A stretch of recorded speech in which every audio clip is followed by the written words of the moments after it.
तो ये सारी बातें अब हमें समझ में आएंगी। गीता अध्याय 11 श्लोक 48 में कहा कि हे अर्जुन, तूने मेरे जिस रूप के दर्शन किए अर्थात मेरा ये काल रूप देखा, ये मेरा स्वरूप है। इसको न तो वेदों में वर्णित विधि से देखा जा सकता है, न किसी जप से, न तप से, न यज्ञ से, तथा न किसी क्रिया से देखा जा सकता है। गीता ज्ञानदाता ने गीता अध्याय 7 श्लोक 24-25 में स्पष्ट किया है कि यह मेरा अविनाशी विधान है कि मैं कभी किसी को दर्शन नहीं देता, अपनी योग माया से छिपाया रहता हूं। ये मूर्ख लोग मुझे मनुष्य रूप अर्थात कृष्ण रूप में मान रहे हैं। जो सामने सेना खड़ी थी उसकी ओर संकेत करके गीता ज्ञानदाता कह रहा था, कहने का भाव था कि मैं कभी किसी को दर्शन नहीं देता, अब तेरे ऊपर अनुग्रह करके ये अपना रूप दिखाया है। दूसरी बात भाई और बहनों, ये काल क्यों तो अपने विषय में बताएगा, क्यों अपनी साधना के विषय में बताएगा कि मेरी साधना भी घटिया है, और क्यों ब्रह्मा विष्णु महेश की साधना के बारे में बताएगा अध्याय 7 श्लोक नंबर 12 से 15 में कि इन तीनों गुणों की जो भक्ति करते हैं, जो पूजा करते हैं, रजगुण ब्रह्मा, सतगुण विष्णु, तमोगुण शिव जी, ये राक्षस स्वभाव को धारण किए हुए मनुष्यों में नीच दूषित कर्म करने वाले मूर्ख हैं जो मेरी भी पूजा नहीं करते। तो एक तरफ तो ब्रह्मा विष्णु महेश की पूजा को जो है वो गलत बता दिया कि इनकी पूजा नहीं करनी चाहिए। अगर ये काल ने बताया है, अगर ब्रह्मा विष्णु महेश की पूजा न करने को गीता अध्याय 7 श्लोक नंबर 12 से 15 में यदि काल ने कहा है, तो फिर अपनी साधना को काल फिर गलत क्यों बताएगा?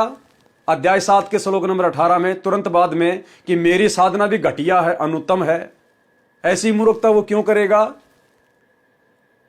अरे कोई आदमी किसी के बारे में कहे कि साहब आप इससे अपनी बेटी का रिश्ता मत करो, ये तो चोर है, डाकू आदमी है, और 2 मिनट बाद में कह दे कि साहब मैं भी डाकू हूं, मैं भी डाकू हूं, मैं भी चोर हूं, तो ऐसी मूर्खता कौन करेगा?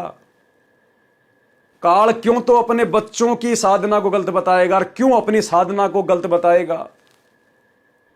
तो ये सारी दया सतगुरु रामपाल जी भगवान की है, परमेश्वर की है। इस परमेश्वर ने सारा का सारा इसका पाखंड उजागर किया है। परमेश्वर ने देखा कि बेटा तूने 5वें वेद को नष्ट किया था ना, अपने मन में 1.5 शाना बन गया था ना तू, और इस काल ने कहा था कि जाओ जोग जीत संसारा, जीव ना समझे कहा तुम्हारा, कि कोई तेरी बात नहीं मानेगा, तो कुछ भी कर लेना, मैं सबको भ्रमित कर दूंगा, क्योंकि इसने 5वें वेद को नष्ट कर दिया और यहां आकर ब्रह्मा विष्णु महेश की भक्ति पे लगा दिया, देवी देवताओं की भक्ति पे लगा दिया, भूत पूजा पे लगा दिया। तो बोला जाओ जोग जीत संसारा, अब जीव ना माने कहा तुम्हारा।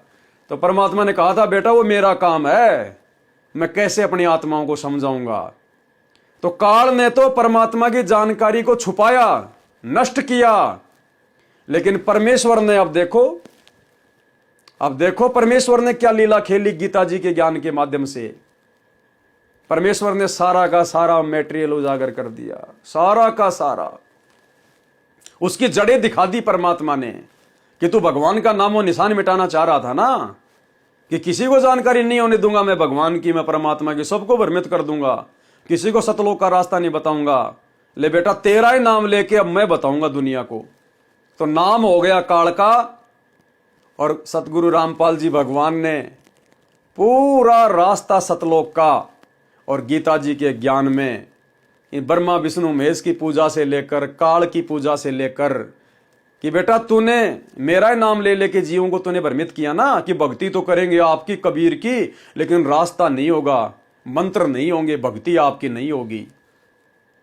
तो ले बेटा मैं भी ऐसा ही खेल खेलूंगा। गीता जी में नाम तो लेंगे लोग तेरा कि काल ने गीता का ज्ञान दिया, ब्रह्म ने गीता का ज्ञान दिया, श्री कृष्ण ने गीता का ज्ञान दिया, और बेटा तुम्हारे माध्यम से ही तुम्हारी सारे पाखंड की पूरी जानकारी मैं दुनिया के सामने लाके रख दूंगा। तो आज परमेश्वर ने वही कर दिखाया, और पूरी की पूरी जानकारी जिस काल ने छुपाई थी, आज उसी काल की आड़ में परमात्मा ने पूरी की पूरी जानकारी सतलोक की, अपने विषय में तत्वदर्शी संत की, काल की घटिया भक्ति की, ब्रह्मा विष्णु महेश की घटिया भक्ति की, इसके जन्म और मरण के बारे में सब कुछ बता दिया परमात्मा ने, सब कुछ। तो भाई और बहनों, ये बहुत बड़ी दया, बहुत बड़ी मेहर सतगुरु रामपाल जी भगवान की आप और हम आत्माओं के ऊपर। ये मेरा विनाशी विधान है कि मैं कभी किसी को दर्शन नहीं देता, अपनी योग माया से छिपा रहता हूं। ये मूर्ख लोग मुझे मनुष्य रूप अर्थात कृष्ण रूप में मान रहे हैं, जो सामने सेना खड़ी थी उसकी ओर संकेत करके गीता ज्ञानदाता कह रहा था। कहने का भाव था कि मैं कभी किसी को दर्शन नहीं देता। देखो बार बार गुरुजी यही दर्शन वाली बात को लिख रहे हैं, क्योंकि परमात्मा ने दास को प्रेरणा करके आज यही कंसेप्ट क्लियर करवाना था। भाई और बहनों, इसी को कहते हैं परमात्मा का निमित्त बनना, परमात्मा का कुत्ता। अल्लाह मेहरबान तो पवनदास गधा पहलवान। गुरुदेव के आशीर्वाद से, उनकी रजा से, उनकी विशेष सत्प्रेरणा से ही दास इन शब्दों के पीछे छुपी हुई उनकी गुप्त लीला को आप भाई बहनों के सामने उजागर कर रहा है। इसमें मेरा किसी प्रकार का कोई रोल नहीं है भाई और बहनों। अब तेरे ऊपर अनुग्रह करके ये अपना रूप दिखाया है। भावार्थ, वेदों में वर्णित विधि से तथा अन्य प्रचलित क्रियाओं से ब्रह्म प्राप्ति नहीं है, इसलिए उस चुनक ऋषि को परमात्मा प्राप्ति तो हुई नहीं, सिद्धियां प्राप्त हो गई। ऋषियों ने उसी को भक्ति की अंतिम उपलब्धि मान लिया। जिसके पास अधिक सिद्धियां होती थी वह अन्य ऋषियों से श्रेष्ठ माना जाने लगा। यही उपलब्धि चुनक ऋषि को प्राप्त थी। एक मानधाता चक्रवर्ती राजा, जिसका राज्य पूरी पृथ्वी पर हो ऐसा शक्तिशाली राजा था, उसके पास 72 अक्षौणी सेना थी। राजा ने अपने अधीन राजाओं को कहा कि जिसको मेरी पराधीनता स्वीकार नहीं वे मेरे साथ युद्ध करें। एक घोड़े के गले में एक पत्र बांध दिया कि जिस राजा को राजा मानधाता की अधीनता स्वीकार ना हो वो इस घोड़े को पकड़ ले और युद्ध के लिए तैयार हो जाए। पूरी पृथ्वी पर किसी भी राजा ने घोड़ा नहीं पकड़ा। घोड़े के साथ कुछ सैनिक भी थे। वापस आते समय ऋषि चुनक ने पूछा कि कहां गए थे। उत्तर मिला कि पूरी पृथ्वी पर घूमकर आए हैं, किसी ने घोड़ा नहीं पकड़ा, किसी ने राजा का युद्ध नहीं स्वीकारा। ऋषि ने कहा कि मैंने यह युद्ध स्वीकार कर लिया। अब यहां पर परमात्मा जिंदा महात्मा रूप में धर्मदास जी को बता रहे हैं कि काल की ओम नाम की वेदों के अनुसार साधना करने वालों को भी ये कैसे ठगता है। सैनिक बोले कि हे कंगाल, तेरे पास दाने तो खाने को है नहीं और युद्ध करेगा महाराजा मानधाता के साथ। ऋषि चुनक ने घोड़ा पकड़कर वृक्ष से बांध लिया। मानधाता राजा को पता चला तो युद्ध की तैयारी हुई। राजा ने 72 अक्षौणी सेना की 4 टुकड़ियां बनाई। ऋषि पर हमला करने के लिए एक टुकड़ी 18 अक्षौणी यानी 18 करोड़ सेना भेज दी। कितनी सेना थी राजा मानधाता के पास में? 72 अक्षौणी। एक अक्षौणी यानी 1 करोड़, 72 करोड़ सेना। तो जैसे हमने जिक्र किया था अभी थोड़ी देर पहले कि अगर 12 करोड़ लोगों को मरवाने के लिए अगर काल ने अर्जुन को दर्शन देने पड़ गए तो फिर भाई 72 करोड़ सेना मरवाने के लिए तो चुनक ऋषि को फिर तो काल ने 20 बार दर्शन देने चाहिए थे। फिर तो 20 बार दर्शन देने चाहिए थे। तो महाभारत के युद्ध में वो दर्शन काल ने नहीं दिए। अब आपकी समझ में आ गया होगा। ऋषि पर हमला करने के लिए एक टुकड़ी 18 अक्षौणी अर्थात 18 करोड़ सेना भेज दी। दूसरी ओर ऋषि ने अपनी सिद्धि से 4 पुतलियां बनाई। एक पुतली छोड़ी जिसने राजा की 18 अक्षौणी सेना का नाश कर दिया। राजा ने दूसरी टुकड़ी भेजी। ऋषि ने दूसरी पुतली छोड़ी, उसने दूसरी टुकड़ी 18 करोड़ सेना का नाश कर दिया। इस प्रकार चुनक ऋषि ने मानधाता राजा की 4 पुतलियों से 72 अक्षौणी सेना नष्ट कर दी, जिस कारण से महर्षि चुनक की महिमा पूरी पृथ्वी पर फैल गई। लो जी, काल ने महाभारत का युद्ध तो बहुत दिन चला था और यहां तो 2-4 दिन में ही राजा मानधाता की 72 करोड़ की सेना खा गया काल, जबकि अपना रूप भी नहीं दिखाया उसने। तो भाई गीता जी में काल रूप दिखाना सतगुरु रामपाल जी भगवान की आप और हमारे ऊपर एक विशेष मेहर थी। हे धर्मदास, जिंदा रूपधारी परमात्मा बोले, ऋषि चुनक ने जो सेना मारी ये पाप कर्म ऋषि के संचित कर्मों में जमा हो गए। ऋषि चुनक ने जो ओम नाम एक अक्षर का जाप किया वह उसके बदले ब्रह्मलोक में जाएगा, फिर अपना ब्रह्मलोक का सुख समय व्यतीत करके पृथ्वी पर जन्मेगा। जो हठ योग तप किया उसके कारण पृथ्वी पर राजा बनेगा। तप से राज मदमानम जन्म तीसरे शुक्र समानम। तप से फिर राज्य प्राप्ति होती है। फिर मृत्यु के उपरांत कुत्ते का जन्म होगा। जो 72 अक्षौणी सेना मारी थी वह अपना बदला लेगी। कुत्ते के सिर में जख्म होगा और उसमें कीड़े पड़कर 72 अक्षौणी सेना अपना बदला चुकाएगी। यह है काल की उत्तम साधना। इसलिए गीता अध्याय 7 श्लोक 18 में कहा गया है कि मेरी साधना ब्रह्म साधना भी अनुत्तम यानी घटिया है। इसलिए हे धर्मदास, गीता ज्ञानदाता ब्रह्म ने अपनी साधना से होने वाली गति को अनुत्तम अश्रेष्ठ कहा है। अब सोचो भाई और बहनों, काल इतनी बड़ी अपनी कमजोरी, अपनी भक्ति के बारे में लोगों को कैसे बताएगा?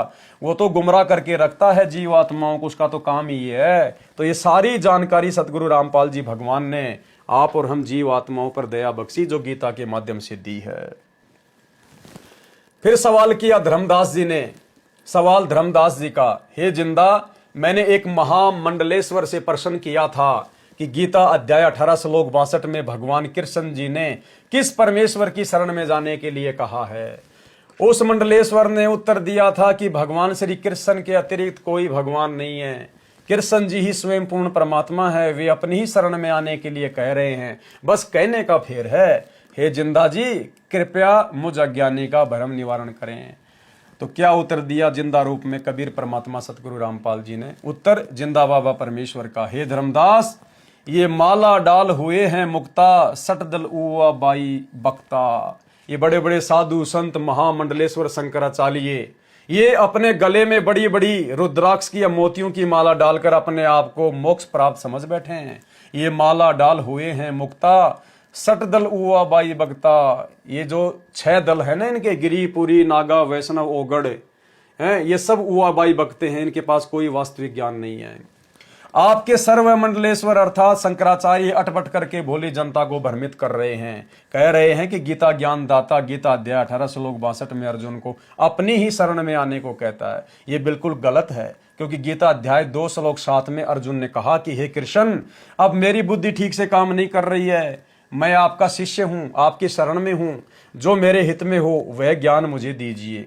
हे धर्मदास, अर्जुन तो पहले ही श्री कृष्ण जी की शरण में था, इसलिए गीता अध्याय 18 श्लोक 62 में गीता ज्ञानदाता ने अपने से अन्य परम अक्षर ब्रह्म की शरण में जाने के लिए कहा है। गीता अध्याय 4 श्लोक 3 में गीता ज्ञानदाता ने कहा है कि हे अर्जुन, तू मेरा भगत है, इसलिए ये गीता शास्त्र सुनाया है। गीता ज्ञानदाता से अन्य पूर्ण परमात्मा का अन्य प्रमाण गीता अध्याय 13 श्लोक 11 से 28, 30, 31, 34 में भी है। अब ध्यान से पढ़ना भाई और बहनों, देखना। श्रीमद् भगवत गीता अध्याय 13 श्लोक 1 में गीता ज्ञानदाता ने कहा है कि शरीर को क्षेत्र कहते हैं। शरीर को क्या कहते हैं? क्षेत्र। और जो इस क्षेत्र अर्थात शरीर को जानता है उसे क्षेत्रज कहते हैं। अब आगे देखना, गीता अध्याय 13 श्लोक 1 में।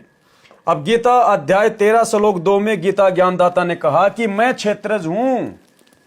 क्या कह रहा है? कि मैं क्षेत्रज हूं। अब कौन कह रहा है भाई ये बात? वो काल नहीं कह रहा, क्योंकि काल क्षेत्रज नहीं है। काल शरीर के बारे में नहीं जानता, उसको पूरी जानकारी नहीं है।